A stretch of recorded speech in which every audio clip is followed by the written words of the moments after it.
Sejarah Candi Prambanan. Candi Prambanan bisa juga disebut Candi Roro Jonggrang. Candi Prambanan yaitu candi Hindu terbesar di Indonesia yang dibangun pada abad ke-9 Masehi. Candi ini adalah termasuk situs warisan dunia UNESCO, candi Hindu terbesar di Indonesia, sekaligus salah satu candi terindah di Asia Tenggara. Arsitektur bangunan ini berbentuk tinggi dan ramping sesuai dengan arsitektur Hindu pada umumnya, dengan Candi Siwa sebagai candi utama memiliki ketinggian mencapai 47 meter, menjulang di tengah kompleks gugusan candi-candi yang lebih kecil.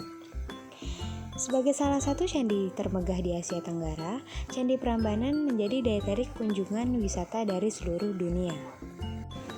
Letak candi ini terletak di Kecamatan Prambanan, Sleman, Daerah Istimewa Yogyakarta, dan Kecamatan Prambanan, Kabupaten Klaten, Jawa Tengah. Persis perbatasan antara Provinsi Jawa Tengah dan Daerah Istimewa Yogyakarta. Letaknya sangat unik. Candi Prambanan terletak di wilayah administrasi Desa Bokoharjo, Prambanan, Sleman, sedangkan pintu masuk kompleks Candi Prambanan terletak di wilayah administrasi Desa Tlogo, Prambanan, Klaten. Menurut etimologi, nama Prambanan berasal dari nama desa tempat candi ini berdiri. Diduga merupakan perubahan nama dialek bahasa Jawa dari istilah teologi Hindu para Brahman yang bermakna Brahman Agung, yaitu Brahman atau realitas abadi tertinggi dan teragung yang tak dapat digambarkan, yang kerap disamakan dengan konsep Tuhan dalam agama Hindu. Pendapat lain menganggap para Brahman mungkin merujuk kepada masa jaya candi ini yang dahulu dipenuhi oleh para Brahmana.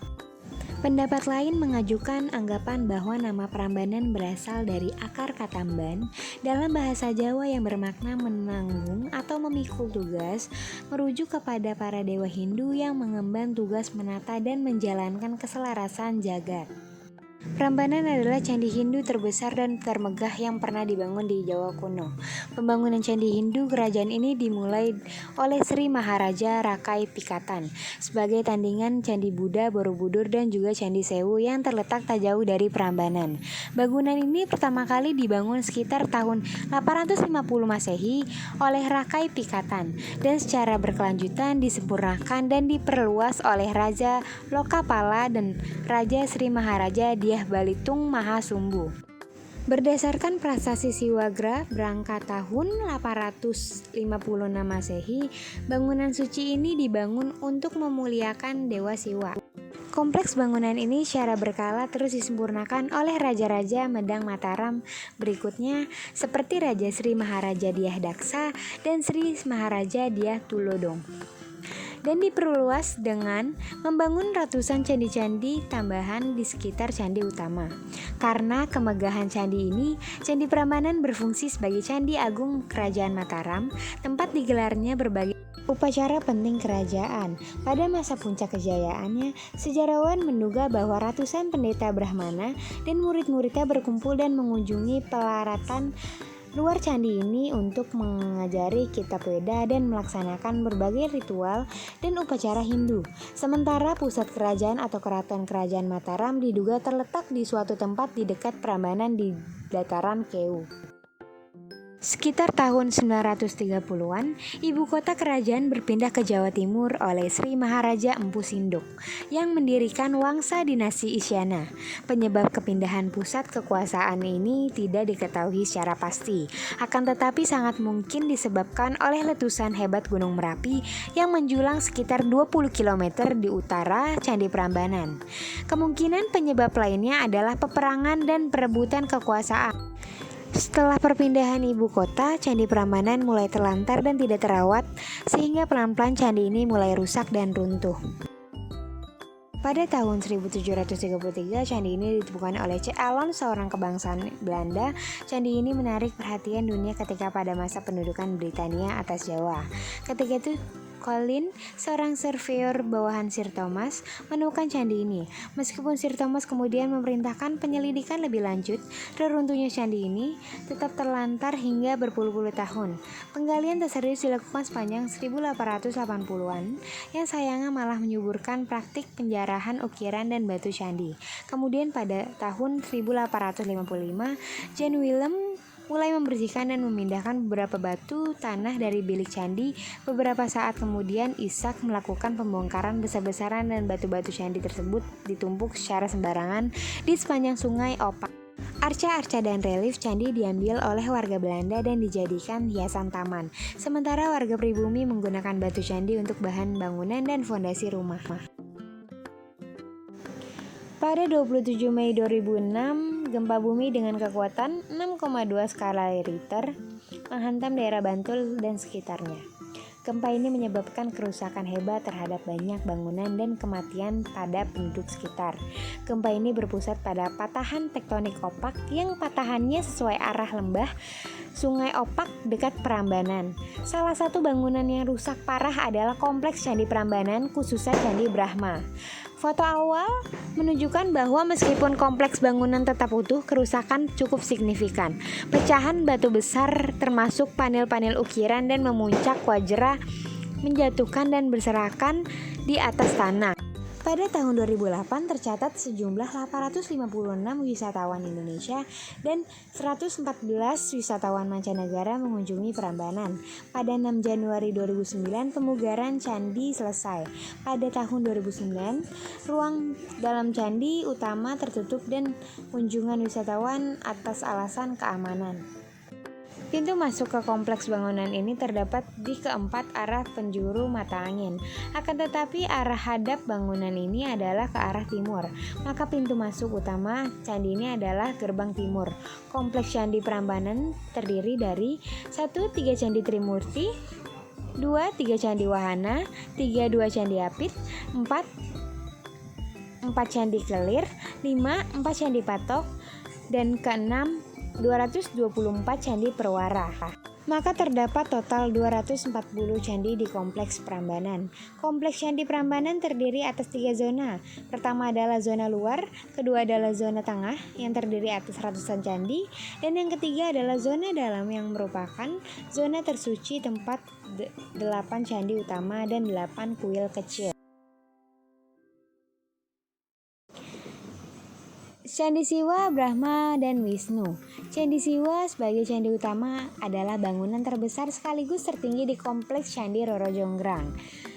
2 candi lainnya dipersembahkan kepada Dewa Wisnu yang terletak di sisi utara dan satunya dipersembahkan kepada Brahma yang terletak di sisi selatan. Kedua candi ini menghadap ke timur dan hanya terdapat satu ruang yang dipersembahkan untuk dewa-dewa ini. Candi Brahma menyimpan arca Brahma dan Candi Wisnu menyimpan arca Wisnu yang berukuran tinggi hampir 3 meter. Ukuran Candi Brahma dan Wisnu adalah sama, yaitu lebar 20 meter dan tinggi 33 meter. Candi Wahana. Candi-candi Wahana ini terletak tepat di depan dewa penunggangnya. Di depan Candi Siwa terdapat Candi Nandi, di dalamnya terdapat arca Lambu Nandi. Pada dinding di belakang arca Nandi ini, di kiri dan kanannya mengapit arca Chandra Dewa Bulan dan Surya Dewa Matahari. Candi Apit, Candi Kelir, dan Candi Patok. Di antara baris ke-6 candi-candi utama ini terdapat Candi Apit. Ukuran Candi Apit hampir sama dengan ukuran Candi Perwara, yaitu tinggi 14 meter dengan tapak benah 6 x 6 meter. Candi-candi kecil ini yaitu 4 Candi Kelir pada 4 penjuru mata angin di muka pintu masuk, dan 4 Candi Patok di setiap sudutnya. Candi Kelir di Candi Patok berbentuk miniatur candi tanpa tangga dengan tinggi sekitar 2 meter. Dan terakhir ada Candi Perwara. 2 dinding berdenah bujur sangkar yang mengurung 2 halaman dalam tersusun dengan orientasi sesuai 4 penjuru mata angin. Candi-candi ini dibangun di atas 4 undakan teras-teras yang makin ke tengah sedikit makin tinggi. 4 baris candi-candi ini berukuran lebih kecil daripada candi utama. Candi-candi ini disebut candi perwara, yaitu candi pengawal atau candi pelengkap. Candi-candi perwara disusun dalam 4 baris. Terdapat 44 candi, baris kedua 52 candi, baris ketiga 60 candi, dan baris keempat sekaligus baris terluar terdiri atas 68 candi. Selanjutnya ada relief bangunan yang ada di Prambanan. Terdapat relief Ramayana dan Krishnayana. Candi ini dihiasi relief naratif yang menceritakan epos Hindu Ramayana dan Krishnayana. Relief berkisah ini diukirkan pada dinding sebelah pagar langkan sepanjang lorong galeri yang mengelilingi 3 candi utama. Ada juga relief Lokapala, Brahmana, dan Dewata. Di seberang panel naratif relief, di atas tembok tubuh candi di sepanjang galeri dihiasi arca-arca dan relief yang menggambarkan para dewata dan resi Brahmana. Arca dewa-dewa Lokapala, dewa surgawi, penjaga penjuru mata angin dapat ditemukan di Candi Siwa. Sementara arca para Brahmana penyusun kitab Weda terdapat di Candi Brahma. Di Candi Wisnu terdapat arca dewata yang diapit oleh 2 apsara atau bidadari dari kayangan. Dan yang terakhir ada singa dan kalpataru. Di dinding luar sebelah bawah candi dihiasi oleh barisan relung atau ceruk yang menyimpan arca singa diapit oleh 2 panel yang menggambarkan pohon hayat atau kalpataru. Pohon suci ini dalam mitologi Hindu dan Buddha dianggap pohon yang dapat memenuhi harapan dan kebutuhan manusia. Di kaki pohon kalpataru ini diapit oleh pasangan kinara dan kinari atau hewan ajaib bertubuh burung. Kijang, domba monyet, kuda, gajah, dan lain-lain. Pola singa diapit kalpataru adalah pola khas yang hanya ditemukan di Prambanan, karena itulah disebut panel Prambanan. Sekian dari saya, kurang lebihnya mohon maaf. Wassalamualaikum warahmatullahi wabarakatuh. Terima kasih.